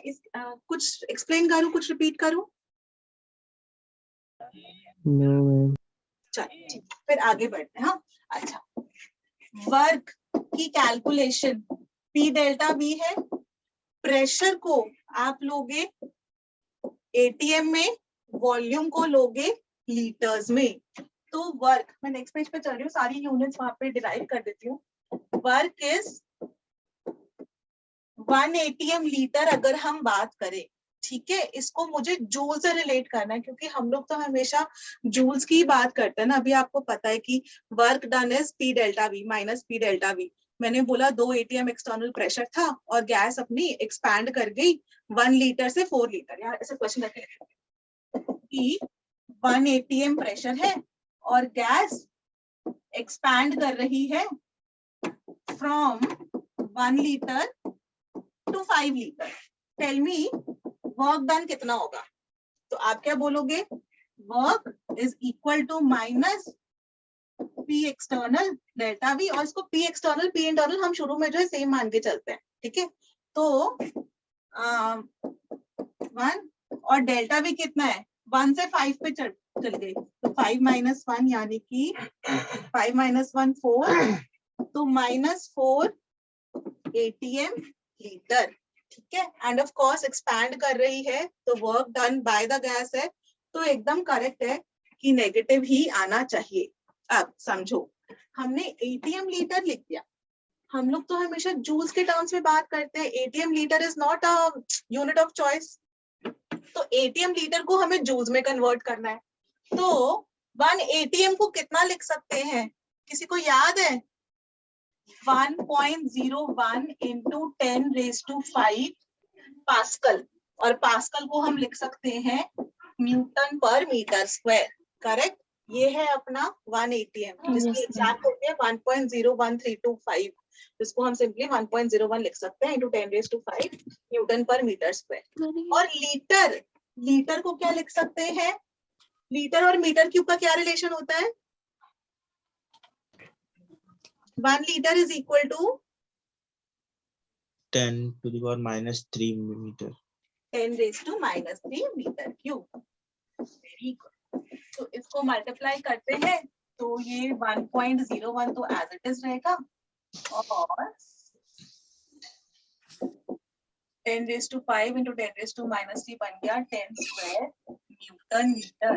तो यानी कि 101 न्यूटन मीटर हो गया अपना जूल्स. ठीक है. तो 101 जूल्स जिसको अप्रोक्सीमेटली हम लोग 100 जूल्स मानकर चलते हैं. ठीक है, अपनी कैलकुलेशंस के लिए. वरना आपको एग्जैक्ट तो 1.01 इंटू 10 स्क्वायर मतलब 101.325 होता है, लेकिन हम लोग कैलकुलेशंस के लिए लगभग आप 100 जूल्स मानकर चल सकते हो. और ऐसे ही कैलोरीज और जूल्स के बीच में क्या रिलेशन होता है?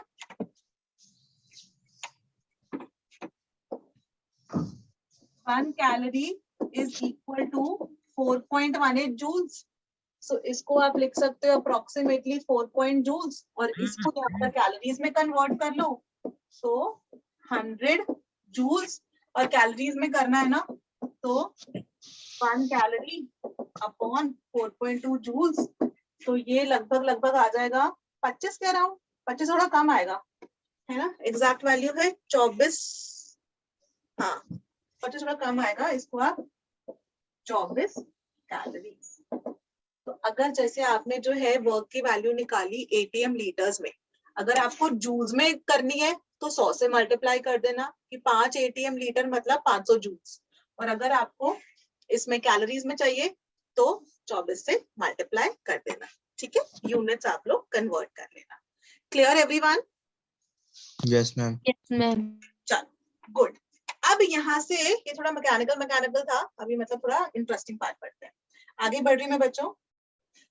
वर्क की कैलकुलेशन करेंगे हम for different processes. Different processes के लिए वर्क की कैलकुलेशन करनी है. सबसे पहले करते हैं हम लोग, सबसे पहले कौन सी कर रहे हैं? सबसे पहले करते हैं ओके. ठीक है, अच्छा चलो पहले उससे पहले सिंपली ऐसे समझते हैं. वर्क की कैलकुलेशन से पहले ये वाली चीज समझते हैं. अगर हमारा बच्चों आइसोथर्मल प्रोसेस है, आइसोथर्मल प्रोसेस का मतलब टेम्परेचर कांस्टेंट, और टेम्परेचर कांस्टेंट का मतलब delta U is equal to 0. And if we use the formula delta U is equal to Q plus W, तो हम बोलेंगे Q plus W is equal to 0 या W is equal to minus Q. या फिर हम इसको ऐसे कह सकते हैं कि जितनी भी हमने हीट दी, इसको उल्टा सिंबल लगा देते हैं. हाँ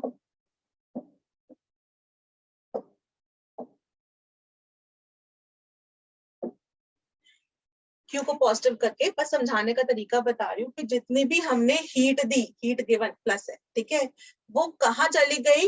is consume in doing work by the system. System के वर्क करने में जितनी हमने हीट दी, सिस्टम के वर्क करने में वो हीट खर्च हो गई. आइसोथर्मल का मतलब होता है टेम्परेचर कांस्टेंट. ये वाली चीज मैंने पिछली बार भी बोली थी बच्चों कि आइसोथर्मल से ये मत समझना कि हमारी एडियाबैटिक वाली वॉल्स है, कंडक्टिंग वॉल्स है. आइसोथर्मल का मतलब ये है कि अगर सिस्टम की हीट बढ़ रही है तो वो टेम्परेचर मतलब अगर बढ़ रहा है तो वो टेम्परेचर सिस्टम से निकलकर बाहर की तरफ सराउंडिंग्स को जा सकता है. कैसे जाएगा? या तो सिस्टम सराउंडिंग्स पे वर्क कर दे, ठीक है, इस तरह कर मतलब वॉल्स अपनी कंडक्टिंग है. टेम्परेचर कांस्टेंट का मतलब ये है कि सिस्टम जो है सराउंडिंग से हीट ले सकता है या दे सकता है. हीट एक्सचेंज इज पॉसिबल जिससे कि टेम्परेचर सिस्टम का कांस्टेंट रहे. ठीक है, आइसोथर्मल में Q plus W is equal to 0. या फिर जो हीट एब्सॉर्ब हो रही है वही सिस्टम वर्क करने में खर्च कर रहा है. नेक्स्ट, अगर हम बात करें आइसोबैरिक की, आइसोबैरिक प्रोसेस के अंदर होता है प्रेशर कांस्टेंट. और अगर प्रेशर कांस्टेंट है तो W तो अपना simply minus P external delta V रहेगा, तो delta U is equal to Q plus W. यहाँ पर कोई हेरफेर नहीं है, यहाँ पर ये एज इट इज सेम रहता है। ठीक है, नंबर 3 आइसोबैरिक हो गया। आइसोबैरिक के बाद हम लोग चलते हैं आइसोकोरिक पे। आइसोकोरिक में वॉल्यूम कांस्टेंट है, तो फिर delta V is equal to 0, W is equal to minus P delta V, तो वो डब्ल्यू 0 हो गया हमारा। तो फिर this implies delta U is equal to Q at constant volume. ये चीज समझ में आई बच्चों?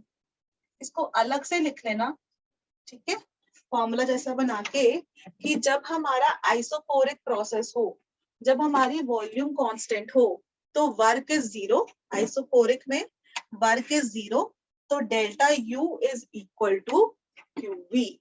जितनी भी हीट एब्जॉर्ब हो रही है एट कांस्टेंट वॉल्यूम, वो सारी की सारी हीट कंज्यूम, जितनी भी हीट एब्जॉर्ब हो रही है, ऐसा इमेजिन विजुअलाइज करना। हाँ, सिलेंडर है, उसकी वॉल्यूम कांस्टेंट है, तो हमने उसको हीट दी, जितनी भी हीट सिस्टम ने एब्जॉर्ब करी, वो उसने कंज्यूम कर ली अपनी इंटरनल एनर्जी को बढ़ाने में। ठीक है, क्योंकि माइनस इधर जो है delta U is equal to Q V. Clear? आगे बढ़ू। Yes ma'am. Isochoric process, isothermal, isobaric. Okay, इसके बाद नेक्स्ट एडियाबैटिक। मैम ये हाँ। इम्पोर्टेंट है ये क्या इम्पोर्टेंट ना? मैम, ये मतलब प्रोसेस इम्पोर्टेंट है। हाँ, ये सारे इम्पोर्टेंट है, आपको याद रखना है। ये नोट्स मैं इसलिए बनवा रही हूँ कि आपको जब भी delta U equal to Q plus W वाला कैलकुलेशन करना हो ना, तो क्वेश्चन पढ़ो। क्वेश्चन को ना इसके अंदर से बड़े ध्यान से पढ़ना पड़ता है कि कौन सा लिखा है। आइसोथर्मल लिखा है तो आप डेल्टा यू को 0 कर दो, आइसोकोरिक रखा है तो वर्क को 0 कर दो। ठीक है, ऐसे करके आपका दिमाग चले, मतलब उस टाइम इसको रेगुलर रिवाइज करोगे आप, तो आपको एकदम से टर्म देखकर समझ में आ जाए कि यहाँ पर मुझे जो है चेंज इन इंटरनल एनर्जी को हीट एट कांस्टेंट वॉल्यूम लिखनी है। ठीक है, ऐसे करके। Yes ma'am. 1 2 3। Okay, next isochoric. Next adiabatic process. Adiabatic process कौन सा होता था? जिसके अंदर एडियाबैटिक वाली वॉल्स होती थी, नॉन कंडक्टिंग वॉल्स। अगर नॉन कंडक्टिंग वॉल्स है तो सिस्टम हीट नहीं ले सकता है। इस केस में Q इज इक्वल टू 0। ठीक है, तो delta U is equal to Q plus W, और delta U is equal to Q तो 0 है, तो W adiabatic. Work done in an adiabatic process is equal to change in internal energy. ठीक है, अब यहाँ पर से देखना, एक चीज मैं बताना चाहती हूँ। ओके, डेल्टा यू हमारा स्टेट फंक्शन है ना, सिर्फ इनिशियल फाइनल स्टेट पे डिपेंड करता है। वर्क जो था, मैं यहाँ पर ये ऐसे लिख, delta U is state function, Q या W they are path functions, but इस केस में चेंज इन इंटरनल एनर्जी जो कि स्टेट फंक्शन है, ये W एडियाबैटिक, वर्क तो पाथ फंक्शन था, लेकिन इन an adiabatic process, work done in an adiabatic process will become a state function. ठीक है, work done in an adiabatic process. ठीक है, वैसे वर्क अपना पाथ फंक्शन है, लेकिन work done in an adiabatic process becomes state function. यही वाली चीज यहाँ पर भी थी। Delta U is equal to heat at constant volume. Delta U बच्चों अपना स्टेट फंक्शन है। क्यू वैसे तो पाथ फंक्शन होता है, लेकिन eight constant volume this will become a, यानी कि heat at constant volume becomes a state function. इस पर डायरेक्टली क्वेश्चन आ जाएगा कि बच्चों बताओ heat at constant volume is a state function और पाथ फंक्शन। तो heat at constant volume is a state function. Constant volume देखे तो आइसोकोरिक प्रोसेस सोचो, आइसोकोरिक प्रोसेस सोचो तो ये वाली इक्वेशन लिखो, P डेल्टा V को 0 करो, delta U is equal to Q, तो Q at constant volume is state function. आया समझ में बच्चों? थोड़ा सा ना ये चैप्टर के अंदर टर्म्स हमको याद रखनी पड़ती हैं, मतलब मुझे बहुत डर लगता था इस चैप्टर से, उसका यही रीजन था कि वो टर्म्स याद नहीं रहती थी, तो सारी की सारी कैलकुलेशंस, फॉर्मूले, ये सारी याद जरूर रखो, ठीक है। आइसोथर्मल में डेल्टा यू 0 होता है, आइसोबैरिक में कुछ भी 0 नहीं करना है, आइसोकोरिक में वॉल्यूम कांस्टेंट है तो वर्क 0 तो delta U is equal to Q, और वहां पे v लिख देते हैं at constant volume.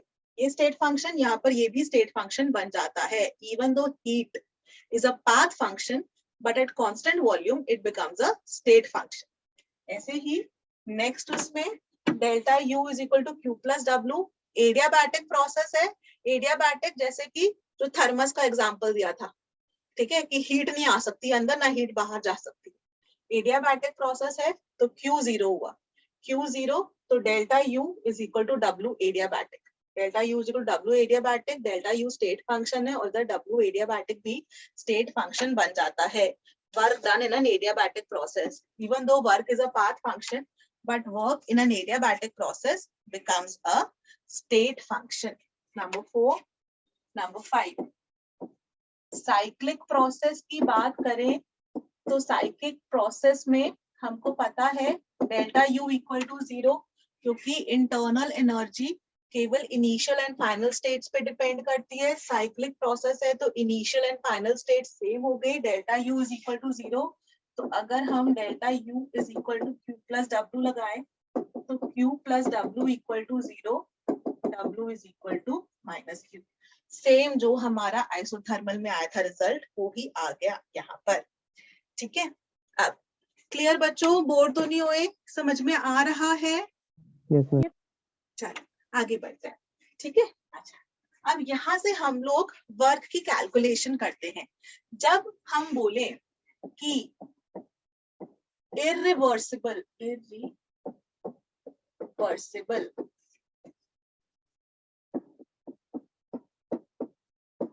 Isothermal process, irreversible isothermal process है, तो इसमें क्या हो रहा है, work is equal to minus P external delta we.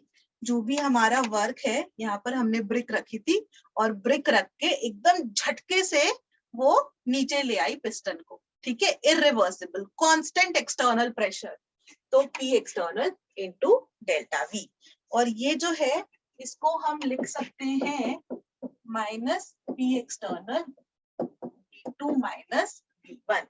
अब अगर आइसोथर्मल है तो आइसोथर्मल के अंदर हमारा टेम्परेचर कांस्टेंट है, टेम्परेचर अगर कांस्टेंट है तो हमारा याद है ये वाली चीज PV equal to nRT, temperature अपना constant, R constant, P external delta V है, यहाँ पे नंबर ऑफ मोल्स हमारे कांस्टेंट ही रहेंगे, सिलेंडर है अंदर जो गैस के मोल्स है वो तो कांस्टेंट ही होंगे ना, आइसोथर्मली हो रही है।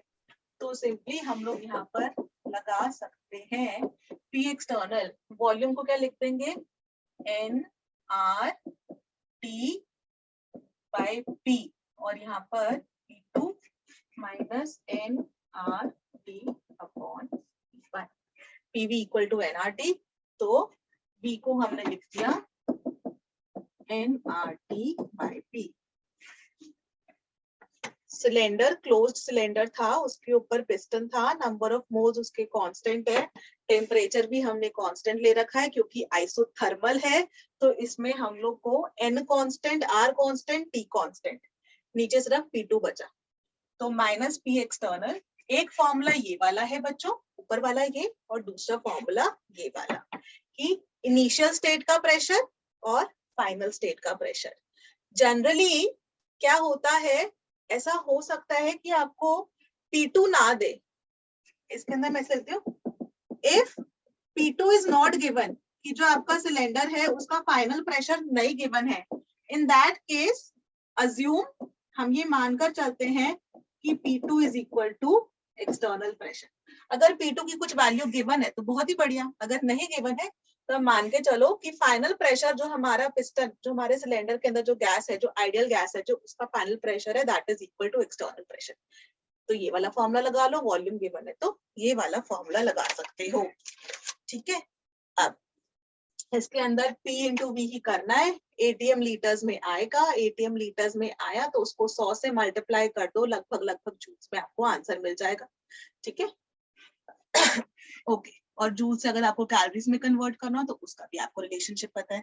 ठीक है, अच्छा आर जो है अगर इस वाले फॉर्मूले में लगाएंगे, N is number of moles, R is gas constant, तो आर को ना 0.0821 वाली जो यूनिट थी 0.0821 लीटर एटमॉस्फेयर, आर की जो ये वाली वैल्यू थी 0.0821 लीटर एटमॉस्फेयर पर केल्विन पर मोल, ये वाली लेना और उसको उसके बदले 1/12 लिख लेना, जिससे कि कैलकुलेशन आसान हो जाए, टेम्परेचर अपना केल्विन में ही लेते हैं। ये है बच्चों इरिवर्सिबल आइसोथर्मल प्रोसेस। अब हम समझते हैं कैलकुलेशन, ये लोग ये वाली नोट डाउन कर लो प्लीज, रिवर्सिबल वाली आइसोथर्मल प्रोसेस। डन, चलो ओके।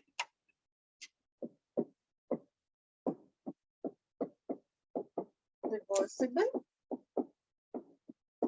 आइसोथर्मल प्रोसेस, रिवर्सिबल वाला जो आइसोथर्मल का प्रोसेस है उसमें क्या किया था कि हम धीरे धीरे करके सैंड के पार्टिकल्स डाल रहे हैं। कोई भी केस समझ लो, चाहे तो डालने वाला समझ लो जो पहले समझाया था, या फिर दूसरा वाला एग्जांपल जो हटाने वाला समझाया था, हम धीरे धीरे करके हो रहे हैं। तो प्रेशर क्या है ना, धीरे धीरे धीरे धीरे धीरे चेंज हो रहा है। इस वाले में तो क्या था ना, हमारा प्रेशर ही कांस्टेंट था, मस्त ब्रेक रखी फटक से नीचे आया। लेकिन जो रिवर्सिबल वाला है उसके अंदर क्या है, धीरे धीरे प्रोसेस हो रहा है, पिस्टन जो है ना हमारा धीरे धीरे करके नीचे आ रहा है। अब इसके इसमें हम लोग क्या करते हैं, हमारे पास ये फॉर्मूला है, work is equal to minus P external delta V. धीरे धीरे करके हो रहा है, हम एक तरह से कह सकते हैं इंटरनल प्रेशर, इंटरनल मतलब जो गैस का है, internal pressure is equal to external pressure यहाँ पर, है ना, क्योंकि धीरे धीरे करके हो रहा है। एक ग्रेन हटाई और जैसी वो थोड़ा सा ग्रेन हटाई, वो फटाक से धीरे धीरे थोड़ा सा ऊपर आ जाएगा। फिर आपने एक ग्रेन हटाई, फिर वो थोड़ा सा ऊपर आ गया। तो बाहर का और अंदर का प्रेशर ऑलमोस्ट बराबरी पर मेंटेन हो रहा है। तो इस केस में हम लोग क्या करते हैं, work is equal to minus P, delta V ना लेकर हम लोग ले लेंगे डीवी, स्मॉल चेंज, और इसको इंटीग्रेट कर दो V1 से V2, इनिशियल वॉल्यूम से फाइनल वॉल्यूम तक। अब यहाँ पर P को लिख देते हैं nRT upon V dV V1 to V2, और फिर यहाँ से इधर चले गए, W is equal to minus nRT dV upon V V1 से V2, और फिर माइनस nRT, और 1/V का होता है log to the base E V V1 to V2, और log to the base E को ना minus 2.303 nRT log to the base 10 कर देते हैं, V1 से V2 तो minus 2.303 nRT log V2 minus log V1, जिसको आप लिख सकते हो minus 2.303 nRT log V2 by 1। तो वर्क डन इन इरिवर्सिबल प्रोसेस का ये फॉर्मूला बन गया, इरिवर्सिबल प्रोसेस का minus 2.303 nRT log V2 by V1। Isothermal के अंदर हमने दो प्रोसेसेस पढ़े, रिवर्सिबल और इरिवर्सिबल। रिवर्सिबल वाला पढ़ा तो प्रीवियस पेज वाला, minus P external into V2 minus V1, जिसको आप लिख सकते हो minus P external nRT by P2 minus nRT by P1। Reversible के अंदर आप लगाओगे ये वाला फॉर्मूला क्वेश्चन के अंदर क्लियरली मेंशन्ड होगा, रिवर्सिबल या इरिवर्सिबल। रिवर्सिबल के लिए केवल रिवर्सिबल ही लिख देते हैं, इरिवर्सिबल के लिए कांस्टेंट एक्सटर्नल प्रेशर ऐसे करके दे देते हैं। तो आप ये वाला फॉर्मूला अप्लाई करोगे। Clear everyone? अब मैं इसके ऊपर क्वेश्चन दे रही हूँ, बच्चों कुछ पूछना है क्या? हमारे पास 5 मिनट बच्चे, मैं प्लीज चाहती हूँ कि 2-4 क्वेश्चंस करवा दूं। कोई डाउट है तो जल्दी से बताओ। मैम रिवर्सिबल वाला करवा दीजिए एक बार। कौन सा वाला बेटा? रिवर्सिबल वाला? Yes ma'am. हाँ ठीक है, ओके ओके। सो रिवर्सिबल वाले के अंदर ना जो हमारा प्रोसेस होता है ना वो धीरे धीरे अकर कर रहा होता है। तो जैसे इरिवर्सिबल में तो एकदम से वॉल्यूम चेंज हो गई, चेंज इन वॉल्यूम बहुत ही एकदम क्लियर होता है, आप डेल्टा भी लिख सकते हो। और इंटीग्रेशन जब भी हम करते हैं ना, जब भी for small intervals of time के लिए करते हैं, यहाँ पर क्या है ना, रिवर्सिबल वाले में धीरे धीरे करके वॉल्यूम चेंज हो रही है। अगर आप धीरे धीरे करके सैंड पार्टिकल हटा रहे हो तो धीरे धीरे करके पिस्टन ऊपर मूव कर रहा है धीरे धीरे करके, ठीक है। सो उस केस में हम लोग P डेल्टा भी नहीं लिख सकते, हम लोग बोलेंगे P इंटू dV, ठीक है। धीरे धीरे करके वॉल्यूम चेंज हो रही है, कहां से कहां तक चेंज हो रही है? V1 से V2। हमने फॉर्मूला यही अप्लाई किया, P डेल्टा V, लेकिन डेल्टा की जगह dV कर दिया, माइनस P dV V1 से V2 तक। ये हमने फॉर्मूला अप्लाई किया। अब इधर जो ये P है ना, P को हम लिख देते हैं nRT बाय V। क्यों ऐसा किया मैंने, ऐसे कैसे कर दिया? क्योंकि एक्सटर्नल प्रेशर जो ऊपर से लग रहा है is almost equal to internal pressure जो गैस अंदर से लगा रही है ना। क्योंकि आप धीरे धीरे करके ग्रेन हटा रहे हो तो बाहर का प्रेशर क्विकली फिर अंदर के प्रेशर के बराबर हुआ, फिर एक और ग्रेन हटाई तो फिर से बाहर का प्रेशर अंदर के प्रेशर के बराबर हो गया। क्योंकि मैंने बोला कि इंटरनल एक्सटर्नल लगभग बराबर है, तो इंटरनल प्रेशर का क्या मतलब है? गैस का प्रेशर। और गैस का प्रेशर क्या होता है? PV equal to nRT। और अगर गैस का pressure P is equal to nRT by V लिख सकती हूँ, इसीलिए ये वाली चीज मैंने यहाँ लिख दी, ठीक है। रीजन वाई, अभी तक तो मैं सब जगह एक्सटर्नल लिख रही हूँ, एक्सटर्नल प्रेशर के अंदर थोड़ी मैं PV इक्वल टू nRT लगा सकती थी, गैस के लिए तो लगाते हैं PV इक्वल टू nRT, तो इसीलिए लगाई मैंने PV इक्वल टू nRT। तो यहाँ पर P की जगह लिख दिया nRT बाय V। dV तो अपना चेंज इन वॉल्यूम है कि धीरे धीरे आप कुछ भी मान लो, एक्सपेंशन या कंप्रेशन एक ही फॉर्मूला है ना, माइनस P डेल्टा V। तो हम लोग ये लगा दिया, माइनस ऐसे ही लिखा हुआ है nRT by V, dV V1 से लेके V2 तक। यहाँ तक क्लियर? इसके अंदर nRT को बाहर ले आया, integral dV upon V V1 से V2 तक, और फिर 1 बाय V का इंटीग्रल हम लोग करते हैं तो log to the base E आता है, या फिर ln भी लिखा होता है उसको। तो मैंने log to the base E V कर दिया, कहां से कहां तक? V1 से V2 तक। यहाँ तक क्लियर बेटा? Yes ma'am. है ना। तो बस आई थिंक इसके अंदर मुझे शायद ये पहले नहीं करना चाहिए था, तो मैं इसको वैसे करके लिख देती हूँ। शायद ये वाली चीज मुझे पहले उससे करके लिखनी चाहिए थी। Tool bar log,